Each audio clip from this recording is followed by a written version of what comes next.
on our website, I believe, sometime. So, Chris, what are the top 2 things that you can recommend for students on this call to get into a job? Honestly, what I would tell you is see those core modules. Those core models. Eat them, digest them, anyhow you can get them into you, all right? And then the marketing part, whatever MediPharm Solution tells you to do it. When I was in the call like you guys, it was like, I thought it was just a joke, but really, those things helped me. Like I told you, I was going through the models.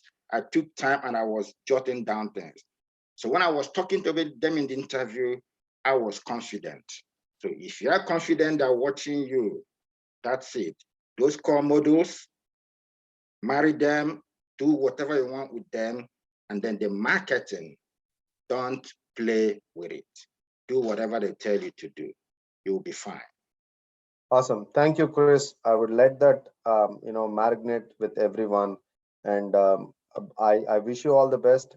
And Thank you. guys, I'll see you guys on Thursday. Bye bye. Thank you. Bye. Good night. Thank you. Bye-bye.